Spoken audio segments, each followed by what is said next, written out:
George Floyd, Breonna Taylor, Ahmaud Arbery, Tamir Rice, Trayvon Martin, Oscar Grant, Eric Garner, Philando Castile, Samuel DuBose, Sandra Bland, Walter Scott, Terrence Crutcher. How many more lives of Black men and women need to be lost before people really start to see the genocide in this country is real within the criminal justice system? James Baldwin said to be a Negro in this country and to be relatively conscious is to be in rage almost all the time. He also said in a 1968 episode of The Dick Cavett Show, I don't know what most white people feel in this country, but I can only include what they feel from the state of their institutions. One name that was omitted from that list is Christian Cooper because he did survive. After bird watching in the park with his sister and asking a white woman, Amy Cooper, to please put her dog on the leash in the ramble in Central Park, she concluded that she was not to be told by a Black man what the rules are, because the rules were made for her. She then, in turn, proceeded to call the cops, knowing that his life could possibly end the way George Floyd's did. No more. We want to thank you for a special Make It Your Business Daily. As African American business owners, although this podcast normally deals with business, we also discuss lifestyle on this podcast as well. We felt like we couldn't sit by and not discuss the egregiousness that has gone on in the last 30 days while we are in the midst of a pandemic here in this country. A message to all of those officers that use their badge in order to act out the racial oppression that has been placed on our people since we were forcefully brought to this country and enslaved over 400 years ago. Your badge does not give you the right to take a life when yours was not in danger. We are sick and tired of being sick and tired. Well said. Well said. Yeah. You just gotta kind of take that breath, and when you hear another story, another young man or young woman, unarmed, being killed in the streets, and you think about, especially us being Black, we think about that could be one of us, could be any minute, me or you step out this door, any minute, a listener who's been listening to our podcast could step out this door and, their life could be taken, just cause today is the day that, someone wanted to take out anger or oppression on a Black person. And, it just hurts. It really does hurt. I don't even know the words to really say it. When you think about that, George Floyd specifically, this last case, that's someone's friend, that's someone's brother, that's someone's son, that's someone, that's someone's father. He's a father, Stephen Jackson was talking about, his daughters, right? He has two daughters. Daughters having a daughter or daughters? I'm not sure how many children he has, actually. Well, his 6-year-old daughter was the one he overheard when he called his mother. Yeah. So, this is somebody that had a life, that was living, that, a cop just decided to end it. And, you put yourself in those shoes and you just think like that could be anybody. So this problem affects every single person.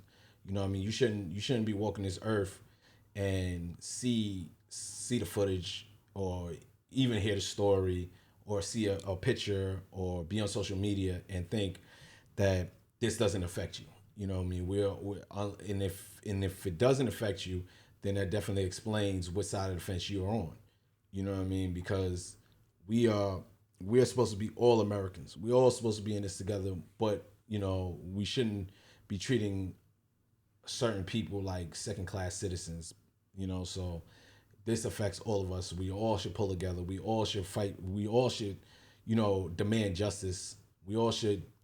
If you have an opportunity to speak up about it. Don't just be quiet. You know what I mean? Like, don't just look the other way, or don't, like I said, say this doesn't affect you, because this does affect you. I don't care what color, what race you are. This affects you in some way, shape, or form.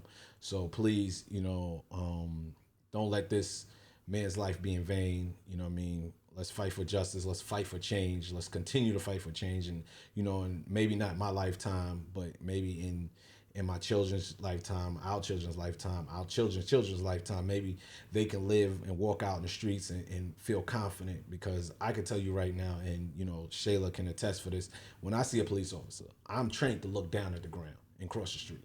Like, I'm trained, like almost like I'm a dog, like a obedient dog, where I look down when I see a police officer. I do not make eye contact. You know what I mean? I know what it is to be harassed by cops and just going to work. You know what I mean? So I know that feeling of fear when you see a police officer, and, like, seeing this just, reinforces that fear. So I guess I have to hold myself accountable too, and and stop looking down at the ground, and stop living in fear of police, and be able to fight for what's right, and fight for justice for this young man and young women out there that have lost their lives, and you know what I mean. So that's my piece on that. And because we're in a pandemic, it doesn't mean it's open season on taking the lives of African Americans, because attentions are elsewhere due to the coronavirus. Preach. If you didn't think we are people that's been able to multitask for a very, very, very long time, which is very clear in how strong of a race we are. We birthed your children. We nursed them. We took care of your mistresses. We took care of your houses without pay, without being able to be near our families. We were separated. We didn't know what days and years we were born in. We didn't know much about our lineage and where we came from. All of that was stripped away from us. And all we do know as Black Americans is this country. Yeah. Because that is the way you wanted it to be. But at the same time, we still have the right to have our own identity, because that is something that our ancestors fought for, that those that came before us fought for. And for those young people who may not understand what really is going on, the civil rights movement was only 50 years ago. That's not a very, very, very long time if you think about. We got parents over 50 years. That ain't nothing. That's one generation. That's nothing to go back to. My parents can remember, my father in particular, having to go in the back of a restaurant because they weren't allowed to go in through the front door. So we're not that far removed from being told what we can and cannot do, and we fought too hard to get here. So all of those of you that are sitting up here wondering, saying you want to stay home and vote, I don't care who you're voting for. If you're voting for the oppressor in chief in office, or if you're voting, for another candidate, vote. There is blood shed on the ballot box for people that wanted you to have a right to have a voice. And there is no change without real fight and without voting. Change is brought through by voting, which is why they didn't want us to have it and why they still fight against us having it. Yeah. So if you are able-bodied enough to be able to, and have a large passenger vehicle where you can safely social distance people this November, if you have to go to a facility to vote, volunteer to take seniors in your community or people who might not be able to get there. Also, if you have grandparents and older aunts and uncles or people that are somewhat incapacitated and not able to really check their voter rolls, make sure that their voting is up to date before November 3rd, because they're going to do whatever it takes to make sure we don't have a voice. Yeah. I can't speak on anything past that. I mean, just don't be silenced. If it's through voting, if it's through protesting, if it's just getting on social media, whatever it is, just take the opportunity to get your voice out there, get your fight for your rights, fight for to be equal. I mean, like, we joke about Michael Che, and about like we're still just trying to get civil rights. You know what I mean? Like we want, we should be fighting for equal rights. We should have equal rights, but we're still fighting for civil rights. And and this is an example of how we don't have civil rights. We don't even have the right to walk the street. We don't have the right to be black in the sun like everybody else is. We don't have those same rights. Just like that lady, she was like, you don't have the right to question anything I'm doing, even if it affects you. And she knew that. She knew that she can impose her privilege, to strip away our rights. And that is taught through generations. Even the most liberal, that was in New York, right? Yeah, so Central Park. You know what I mean? So that's New York, Rambo. liberal. You know what I mean? Like that's the left wing, supposedly. I mean, I don't know her beliefs, but let's just assume that 90% of the people. Well, that goes out the window when privilege is threatened. That's what I'm saying. Like 90% of I forgot what small percentage voted for Trump. So you figure this is 52% of white women voted for Trump. So this isn't. Well, I meant in New York though. Oh. So I just know nationwide. That's a large number.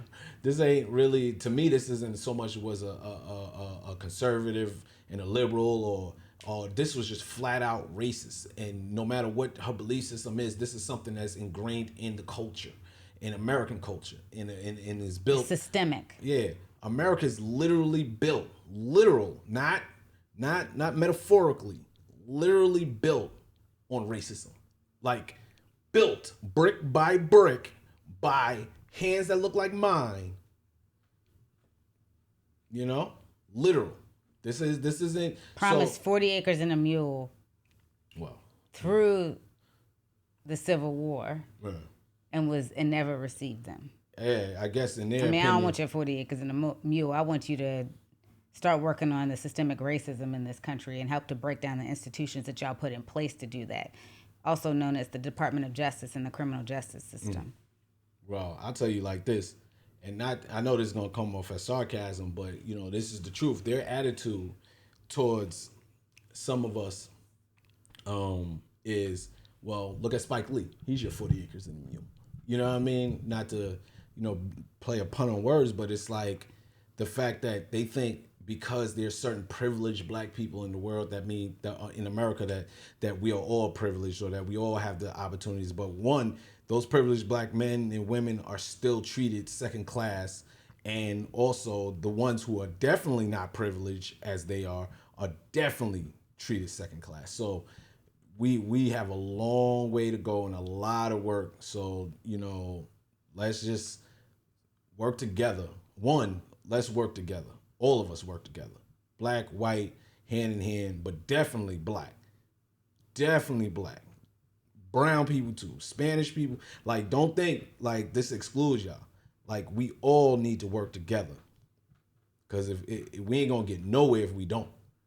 And it's easy to separate us. It's easy to break us into little groups and labels and classifications, and then break us into classifications and groups, and then oppress us because we're in smaller groups. It's easy to oppress, smaller collectives. You know what I mean? So if you get large masses, how are you going to oppress a large mass if we all sticking together? So that's my word on that. Even though, I do have a lot of, I guess, anger, so to speak, because that's just what we grew up in. You know what I mean? When you oppress a certain amount of people, you get angry. You get filled with rage. But I don't want anybody out there to put their lives in danger and to put their family lives in danger. You know what I mean? Be intelligent about how you move. But one thing too, I just want people to know, I guess I heard you playing that clip from Viola Davis, and to tell yourself that you're worthy, and it's just like in these times it does feel like you aren't worth what I mean, the same as the next person. It feels like you're a second class citizen because you're treated as one, but you are loved. You are somebody special. You are, and if you feel I love you, you know what I mean? Like I love you.